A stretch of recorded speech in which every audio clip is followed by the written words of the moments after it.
Вы смотрите программу «Актуальное интервью». С вами Марфирина Алексеева. Приветствую. Национальный проект «Кадры» – это федеральная программа, направленная на удовлетворение растущей потребности российской экономики в специалистах за счет развития навыков и вовлечения в занятость. В республике проект решает задачи кадрового дефицита в эпоху масштабного промышленного освоения. Насколько эта проблема актуальна для Якутии, мы сегодня поговорим. Наша гостья в студии Светлана Горюшинская, председатель Государственного комитета занятости населения республики. Светлана Валентиновна, здравствуйте. Здравствуйте. Ну что ж, сегодня кадровый дефицит остается одной из самых обсуждаемых тем. И вот насколько эта проблема актуальна для Якутии и какие специалисты сегодня наиболее востребованы в нашем регионе? Да, действительно, такая тенденция, она у нас по всей России, и наш регион, конечно, не исключение, потому что все-таки динамично развивается наша промышленность, транспортное, социальное направление, и при этом наш рынок труда не всегда успевает адаптироваться вовремя под ту экономику, которую сейчас мы видим. И самые востребованные на сегодняшний день остаются рабочие профессии. И с тех вакансий, которые представлены, я для примера могу сказать про 2025 год, когда работодатели нам представили 44 тысячи вакансий. И из них практически 30 тысяч – это рабочие профессии. То есть процент достаточно высокий. В основном это машинисты большегрузной техники, экскаваторщики, машинисты бульдозера. Это повара, это электрогазосварщики, это электромонтеры. И перечислять можно достаточно много. И на самом деле на сегодняшний день уровень средней заработной платы таких представленных рабочих профессий примерно в среднем в районе 100 тысяч. Поэтому мы можем сказать, что рабочие профессии на сегодняшний день очень конкурентные по сравнению даже с офисными работниками. Ну и вот какие возможности открывает национальный проект «Кадры» для якутян, да? И вот какие результаты, возможно, уже есть, какие изменения люди смогут почувствовать уже в ближайшем будущем? Действительно, когда мы говорим о дефиците, и именно для этого наше федеральное правительство сформировало именно в прошлом году этот новый национальный проект, который называется «Кадры», который как раз направлен на то, чтобы, во-первых, наши жители получили возможности трудоустраиваться, и, во-вторых, это то, чтобы наши предприятия, организации могли выбрать для себя тех профессионалов, которые могли бы помогать развиваться им. При этом конкретно для благополучия человека. Чем же особенен этот национальный проект? Конечно, возможностью профессионального переобучения. На любом этапе своей жизни в рамках национального проекта абсолютно бесплатно. Ряд категорий населения, но на самом деле он достаточно широк. Это и родители, это и граждане с инвалидностью, участники специальной военной операции, это те, кто просто ищет работу, но при этом обращается в службу занятости за поддержкой, за помощью. Это люди предпенсионного возраста. И на самом деле, мне кажется, практически каждый человек, который поставит для себя цель получить новую профессию, новые компетенции, он обязательно найдет себя в списке категорий и как раз-таки эту цель достигнет. Вот. Это, наверное, основное. Плюс ко всему, сейчас мы очень много говорим о приоритетных категориях, это таких, как участники специальной военной операции и граждане с инвалидностью, потому что на сегодняшний день, испытывая дефицит, мы должны вовлекать тех людей, тот потенциал трудовых ресурсов, который на сегодняшний день еще пока может быть в раздумьях, может быть не совсем мотивирован, и мы должны ему помочь и помочь нашим предприятиям создать комфортные условия для них. Вот именно для этого также в рамках национального проекта у нас есть такое мероприятие, как оборудование рабочего места. То есть мы выделяем государственную поддержку предприятия до 200 тысяч для того, чтобы рабочее место того или иного специалиста, профессионала было комфортным. И его можно оборудовать даже на дому, чтобы человек, например, с особыми возможностями не ехал постоянно в офисе и не сидел, а ему было удобно работать у себя дома. Действительно, мероприятий очень много. Да, я знаю, что еще наша республика участвует во всероссийском конкурсе «Лучший по профессии». Какие возможности она открывает для его участников? Лучший по профессии – это всероссийский конкурс, всероссийская площадка, в первую очередь, конечно, для повышения престижа рабочих профессий.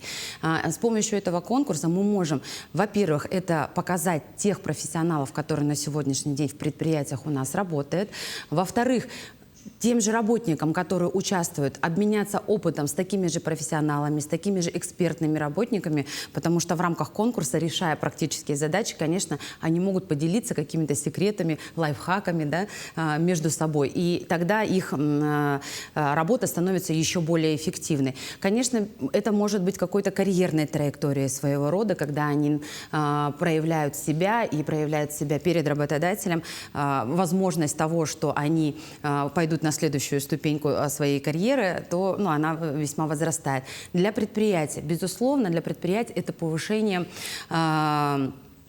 скажем так, положительный такой момент, что они показывают, что они, во-первых, открыты для работников, да, то, что у них работают профессионалы, и если у них действительно, например, такой высококвалифицированный сварщик, например, повар, да, то такой вариант, что обратятся за какими-то услугами, например, да, именно к этому предприятию, он тоже возрастает. То есть здесь со всех сторон, это вот как мы говорим, да, позиция win-win, каждый остается победителем.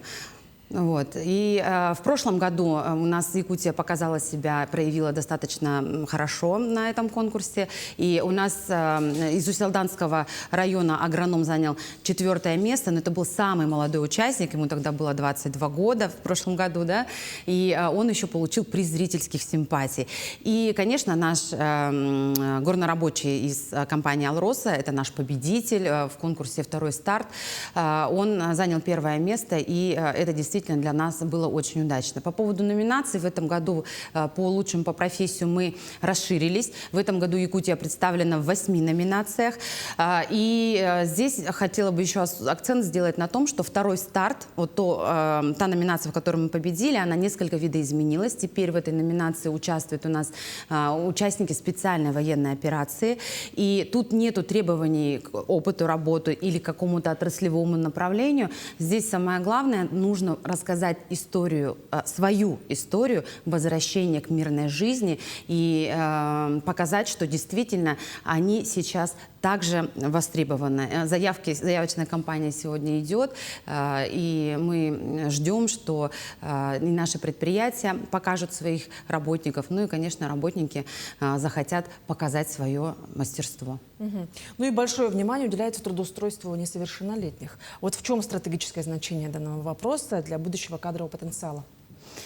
Вообще трудоустройство несовершеннолетних в первую очередь, конечно, это профориентация. В первую очередь это направлено на то, что наши детки, а их у нас с 14 до 17 лет на сегодня больше 55 тысяч в республике, они пробуют себя в различных профессиях, на различных рабочих местах, в различных коллективах, в различных предприятиях, и уже начинают понимать, что, во-первых, у нас в республике есть возможности для развития, есть где работать в будущем. И, конечно же, определяются 100 специальностей, которые бы они хотели или, например, которые они категорично никогда бы не выбрали, например, для себя. Это во-первых.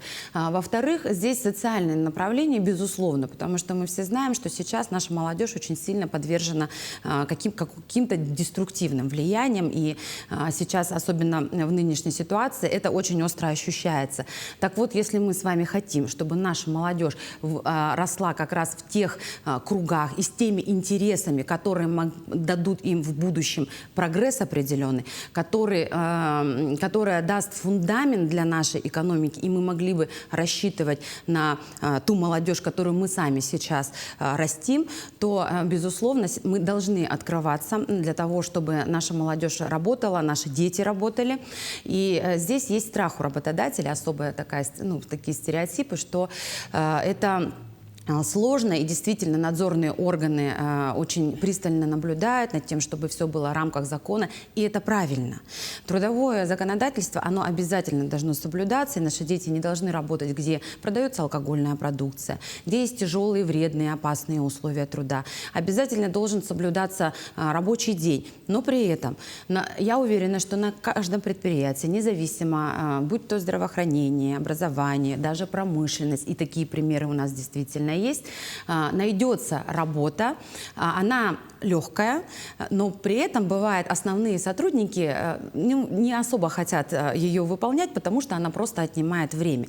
Так вот, я считаю, что работодателю, так как они также являются родителями, обязательно нужно найти такие рабочие места в летнее время и привлечь детей к работе. Таким образом мы формируем у них образ человека труда и воспитываем нашу молодежь для того, чтобы процветание нашего же региона продолжалось все дальше и дальше. Ну и говоря о детях, 1 июня комитет проведет мероприятие «Собери свое лето». Вот что ждет участников? Давайте поподробнее. Да, такой фестиваль, мы проводим его впервые. В принципе, каждый 1 июня у нас всегда проводится ярмарка трудоустройства. Это наша традиция уже очень много лет. В этом году мы объединили усилия, и мы, значит, делаем и при поддержке Министерства образования. Очень хорошо участвуют, да, и активно Якутский индустриально-педагогический колледж. И мы в рамках одного фестиваля, одного дня собираем на площадке на фестиваля «Собери свое лето», кроме трудоустройства, еще и возможности по занятости в лагерях, например, по оздоровлению и отдыху будут представлены наши образовательные организации, которые помогут нашим детям, например, кто еще не определился с выбором, вот сейчас только начинаются экзамены, но тем не менее дети наши как раз находятся перед этим выбором. Такая площадка тоже будет. И вот я сказала про индустриально-педагогический колледж, у них в рамках большого фестиваля тоже они проводят очень хороший конкурс, который такого профориентационного направления. Я уверена, что будет интересно. Здесь, наверное, хотела бы призвать опять же работодателей, потому что каждый год, когда мы устраиваем ярмарку, не совсем идет отклик, и в основном у нас участвуют одни и те же предприятия. И сегодня мы собираем реестр работодателей, которые готовы открыть двери для детей и принять их на рабочие места в соответствии с трудовым законодательством, безусловно. Ну и в конце наши телезрители – это работодатели, подростки и их родители. Что бы вы хотели им сказать, вот куда обращаться, какие возможности сегодня нельзя упускать? Ну, в первую очередь, конечно, я хочу обратиться к нашим ребятам, к нашей молодежи. Нужно пробовать и не упускать свои шансы. Первая зарплата – это уже первый шаг к тому, чтобы становиться взрослым человеком, входить во взрослую жизнь, но более осознанно. Родителям я хочу сказать, что нужно поддерживать своих детей, нужно интересоваться, обращаться вместе с ними в службу занятости, в наши кадровые центры, для того, чтобы понимать, что сейчас происходит на рынке труда, какие профессии будут востребованы в ближайшие и 7 лет тоже. И, конечно, наши предприятия я хочу призвать к тому, чтобы они, несмотря ни на какие установки, несмотря ни на какой страх, думали о том, что для того, чтобы развиваться, нужно всегда привлекать не только профессионалов, но и воспитывать своих будущих работников и вкладываться в будущее своего предприятия уже сегодня.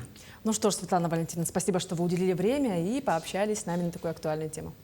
Спасибо. Вы смотрели программу «Актуальное интервью». До встречи в эфире.